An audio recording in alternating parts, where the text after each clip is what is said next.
안녕하세요. 2026년형 안전보건관리체계 구축 가이드 교육을 시작하겠습니다. 오늘 이 교육은 단순히 법을 지키기 위한 과정이 아닙니다. 우리 소규모 사업장에서 함께 일하는 동료들의 생명을 지키고 나아가 우리 회사의 존립을 단단히 지키기 위한 필수적인 과정입니다. 중대재해처벌법이 5인 이상 사업장으로 확대 시행됨에 따라 우리 현장에 꼭 필요한 핵심 내용을 중심으로 함께 알아보겠습니다. 많은 사장님들께서 우리 회사는 규모가 작으니 괜찮겠지라고 생각하십니다. 하지만 현실은 다릅니다. 지난 2024년 한 해만 해도 827명의 소중한 생명이 산업 현장에서 돌아오지 못했습니다. 경제적 손실액은 무려 38조 원이 넘고 근로손실 일수도 6천만 일을 상회합니다. 대기업보다 안전관리 인력과 예산이 부족한 소규모 사업장에서 사고가 훨씬 더 빈번하게 발생하고 있다는 점 우리가 가장 먼저 직시해야 할 현실입니다. 왜 안전관리를 해야 할까요? 첫째, 사람의 생명은 그 무엇과도 바꿀 수 없기 때문입니다. 일하는 사람의 건강을 보호하는 것은 경영자의 기본 의무입니다. 헌법과 대법원 판례도 이를 명확히 하고 있습니다. 설령 근로계약서에 별도 약정이 없더라도 사용자는 근로자의 생명과 신체를 보호해야 할 포괄적인 의무를 지닙니다. 이는 경영자라면 반드시 갖춰야 할 기본적인 윤리이자 책임입니다. 둘째, 법이 바뀌었습니다. 이제 5인 이상 사업장이라면 예외 없이 중대재해처벌법의 적용을 받습니다. 법은 경영책임자에게 안전보건관리체계를 구축하고 이행하도록 의무를 부여했습니다. 만약 이를 지키지 않아 중대재해가 발생하면 경영책임자는 1년 이상의 징역이나 10억 원 이하의 벌금형에 처해질 수 있습니다. 이제 안전은 선택이 아니라 생존을 위한 필수 조건이 되었습니다. 실제 판례를 보면 무서운 진실이 담겨 있습니다. 중대재해처벌법 유죄 판결 사례의 90% 이상이 사실 아주 기본적인 절차를 지키지 않아 발생했습니다. 가장 흔한 처벌 원인은 위험성 평가 및 개선 절차 미비입니다. 거창한 시스템이 아니더라도 위험한 곳이 어디인지 확인하고 이를 개선하는 기본적인 과정만 잘 갖춰도 법적 리스크의 대부분을 사전에 예방할 수 있습니다. 소규모 사업장이 오히려 더 취약한 이유는 명확합니다. 전담 안전관리자가 없어 대표님이 모든 업무를 떠안다 보니 형식적인 대응에 그치기 쉽기 때문입니다. 하지만 사고가 발생했을 때 작은 기업일수록 그 타격은 치명적입니다.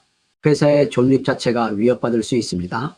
이제는 나중에 해야지라는 생각을 버리고 사고 예방을 최우선으로 두는 실질적인 체계를 마련해야 합니다. 안전보건관리는 비용이 아니라 미래를 위한 투자입니다.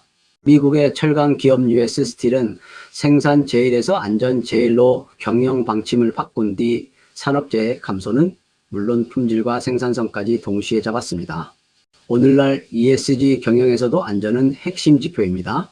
안전보건 체계를 잘 갖춘 기업은 거래처와 투자자로부터 더 큰 신뢰를 받게 되며 이는 곧 기업의 경쟁력이 됩니다.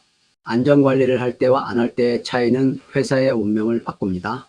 안전이 미흡하면 사고 발생 시 생산 차질은 물론 경영진의 처벌과 산재보험료 상승으로 이어집니다.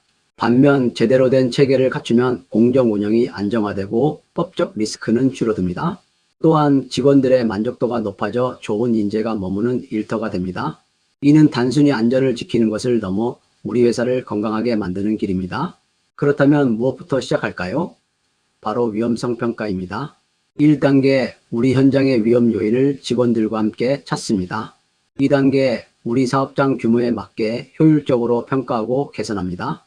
3단계, 그 결과를 작업 전 안전점검회의인 TBM을 통해 모든 직원과 공유합니다. 오는 2026년부터는 위험성 평가가 법적 의무화되니 지금부터 미리 준비하여 습관화하는 것이 무엇보다 중요합니다. 혼자 하기 막막하시죠?